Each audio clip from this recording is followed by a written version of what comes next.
왜 요즘 미국은 반도체, 배터리 공장까지 우리나라로 다시 되려와라고 하는 걸까요? 뉴스에서 뭐 칩스, IRA 이런 단어는 많이 들어봤는데 솔직히 이게 내 삶이랑 무슨 상관인지 감이 잘 안 온다는 분들 많으실 겁니다. 지난 시간 관세 달러에 이어서요. 힘의 경제학 세 번째 퍼즐 조각, 바로 공급망에 대해 한번 깊이 파고들어 보겠습니다.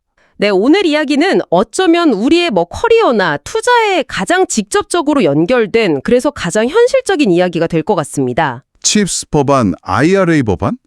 이름부터 너무 어렵고 딱딱해요. 이거 그냥 반도체 회사, 전기차 회사에 돈 주는 법 아닌가요? 하하, 겉으로 보면 딱 그렇죠. 사실 그게 핵심이기도 하고요. 아주 간단하게 한번 정리를 해볼게요. 칩스 법안은요, 한마디로 이겁니다.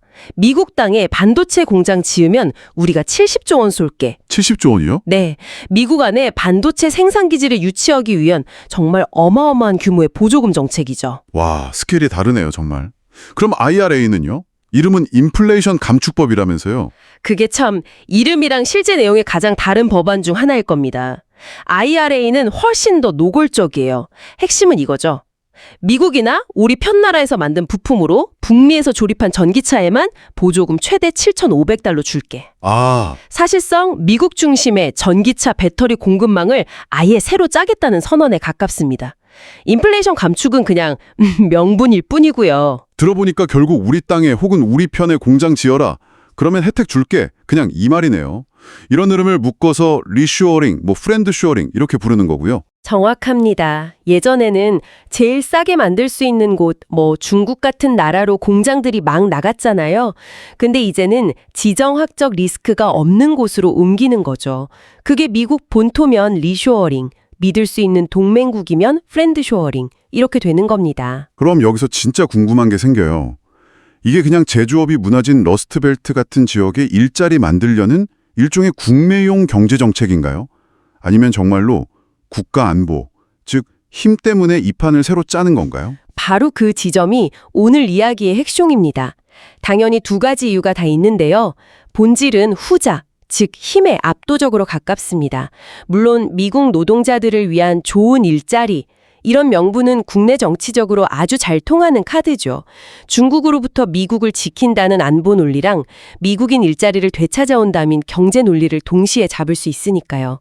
정치인들 입장에선 반대할 이유가 없는 거죠. 정치적으로도 아주 영리하게 설계된 거군요. 하지만 그보다 더 깊은 본질은 국가 안보입니다.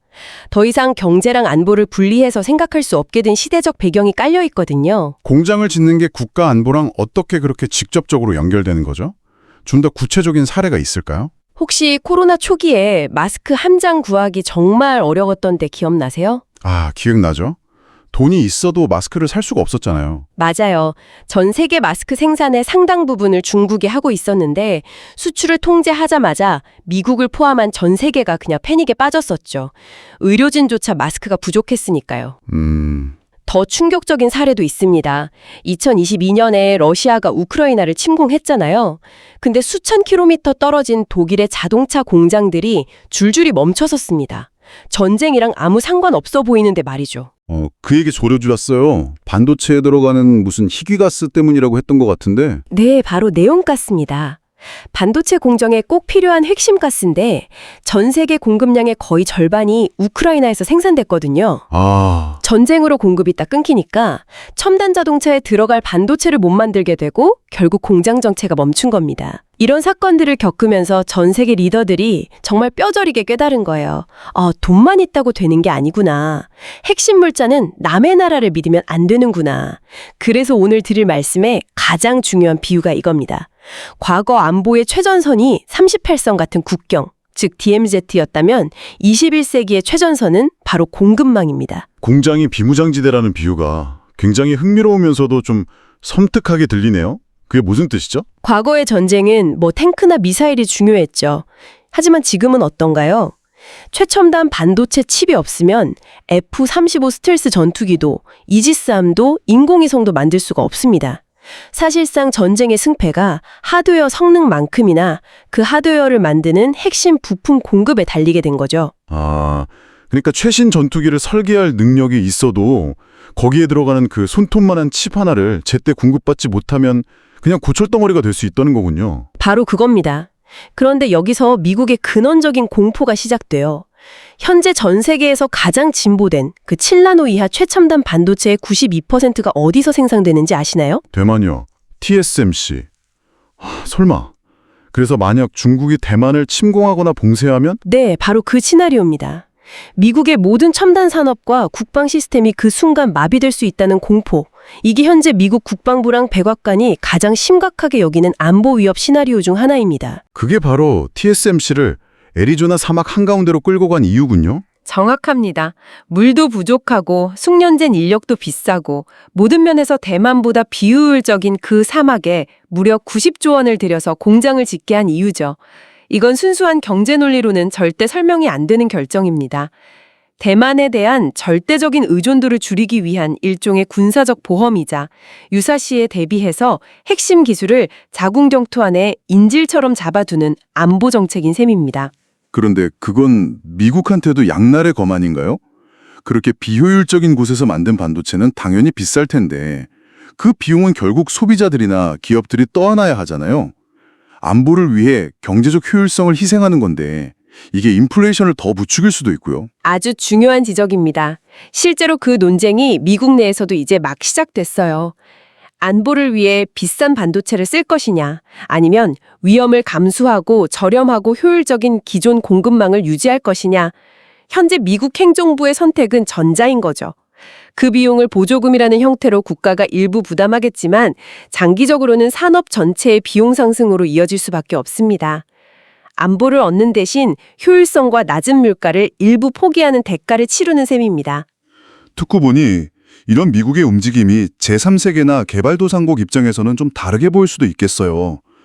과거 제국주의 시대처럼 강대국이 자국의 이익을 위해 세계 경제 규칙을 마음대로 바꾸는 또 다른 힘의 논리라고 비판할 수도 있을 것 같거든요. 충분히 가능한 비판이고 실제로 그런 목소리가 나오고 있습니다.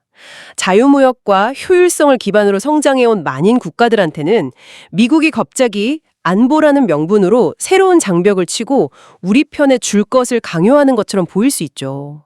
하지만 미국의 입장은 확고합니다. 지난 수십 년간의 세계화가 결국 우리의 안보를 위협하는 부메랑으로 돌아왔다. 이제는 판을 새로 짜야 한다는 것이죠. 적의 공장을 멈추는 게 전쟁의 목표가 되었다는 말씀이 정말 와닿네요.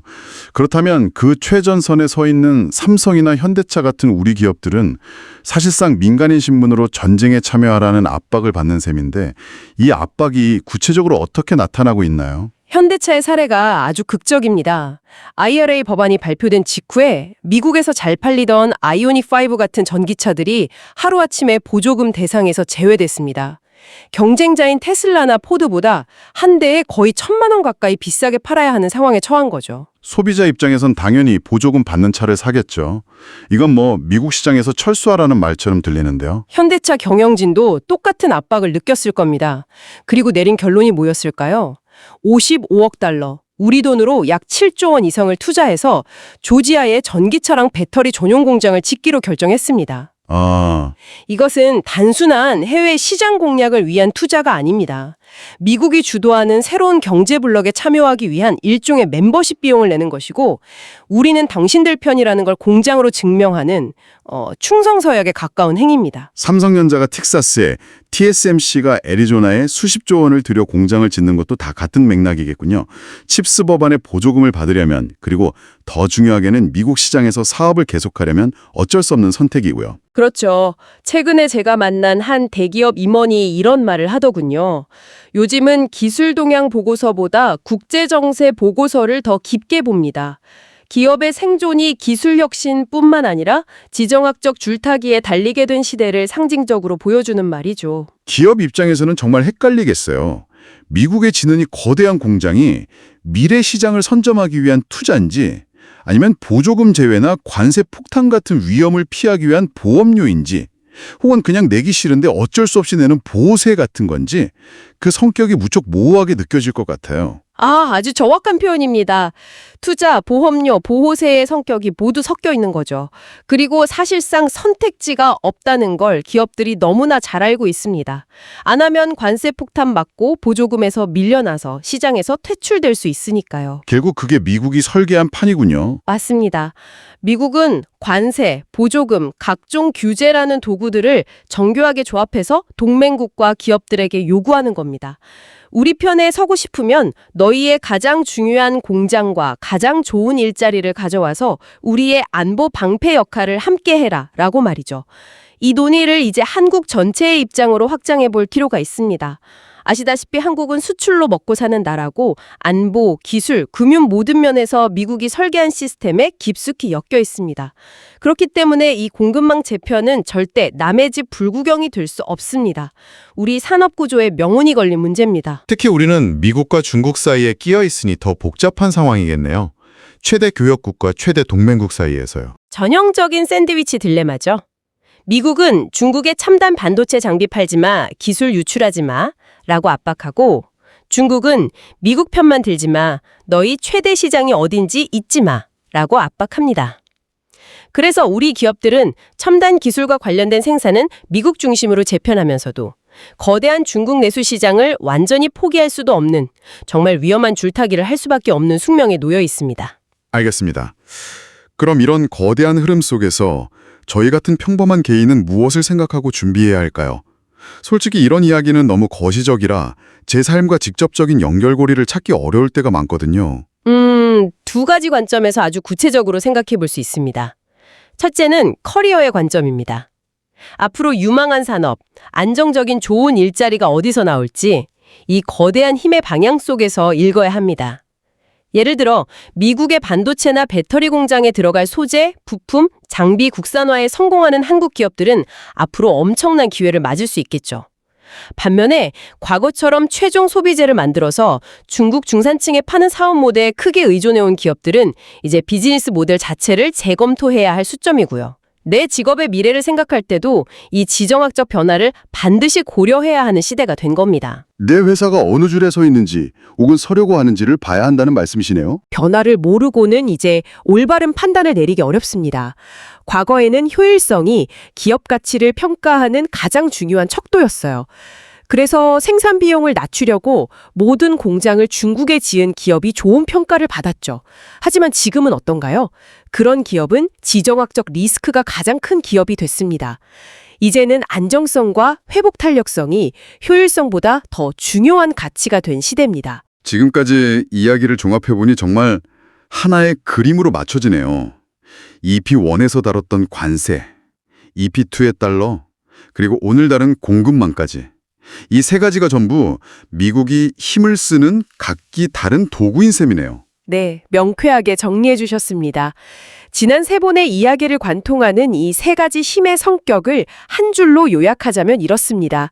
관세는 상품의 가격을 흔들어서 상대방을 고통스럽게 만드는 힘이고, 달러는 게임의 규칙과 판 자체를 설계하는 운영체제로서의 힘입니다. 그리고 오늘 다룬 공급망은 사람과 공장, 즉 생산수단 자체를 물리적으로 움직이게 만드는 가장 직접적이고 강력한 힘입니다. 가격을 흔들고 판을 짜고 사람과 공장을 움직인다. 힘의 경제학이라는 말이 이제야 확 와닿습니다. 다음 시간에는 이렇게 관세와 공급망이라는 새로운 규칙이 상수로 고정된 상황에서 유일하게 남은 변수인 환율을 미국이 어떻게 자신들의 무기로 사용하려 하는지 본격적인 환율 전장 이야기를 시작해 보겠습니다.